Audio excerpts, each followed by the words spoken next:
Hello. Lioness Season 2 Episode 2 Recap. What was Kyle's plan? Jo returned to her family in Lioness Season 2, Episode 2, to see them one more time before leaving for her mission. She understood the mission would be extremely difficult for her, both physically and mentally, and she would be unable to communicate with her loved ones. Kate approached her mother, stating that she had seen her on television. Jo sought to deny any role in the Congresswoman's rescue mission, but she eventually gave in.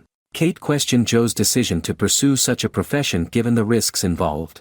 Jo told her kid that her grandfather immigrated to the United States from the Dominican Republic and joined the army a few days after the Pearl Harbor attack. He felt beholden to the country and wanted to express his gratitude. Jo informed her daughter that she was doing exactly the same thing. Kate still wanted her mother to change jobs, and Jo assured her that she would think about it. Before leaving, Jo urged her husband to turn off the television because she knew whatever she was going to do would become national news. She urged her family to forget about her and enjoy each day to the utmost.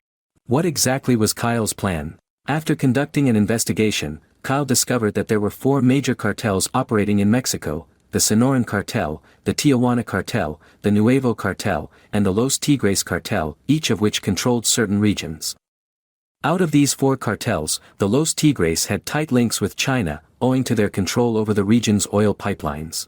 The Los Tigres cartel was led by Alvaro Carrillo. Alvaro had a brother, Pablo Carrillo, who worked as an immigration attorney in the United States. Pablo now resided in a $1 million estate, and Kyle considered it remarkable that an immigration attorney could afford such a lavish lifestyle. Pablo was obviously in contact with his brother, but Kyle didn't know in what capacity. Kyle hypothesized that Pablo's small apartment could have served as the headquarters for Los Tigres activities in the United States, or that Pablo just assisted his brother in money laundering.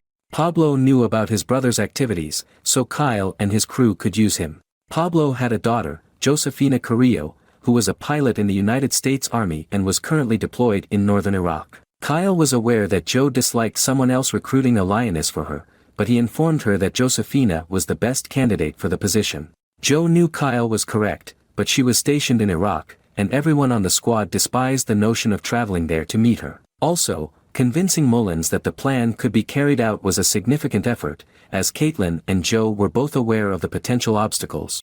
Did Mullins approve the plan? Caitlin and Byron traveled to meet Mullins and his team. They told her about Josefina and her relationship to the Los Tigres boss. They assured him that because she was a family member, she would have unrivaled access to Alvaro's mansion. The problem was that in order for the plan to function and appear real, Josefina had to be dishonorably discharged from her duties. Caitlin told Mullins that it was critical for the cartel to believe that one of their members had been humiliated by the U.S. soldiers.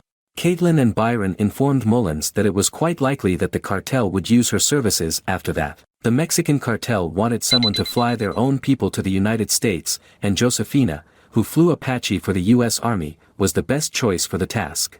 Another issue was that Josefina was not a trained lioness, and Jo and her staff did not have the time to teach her. Caitlin informed Mullins that this was the danger they would have to take if they wanted to take advantage of the circumstances. Mullins and his team deliberated briefly before giving the expedition the go-ahead. The family of a congresswoman had been assassinated on U.S. soil, and the authorities were not willing to overlook the act. They intended to hit back forcefully and make the perpetrators realize who they were dealing with. After her meeting, Caitlin communicated everything to Jo, who had already arrived in Iraq. Thank you for watching.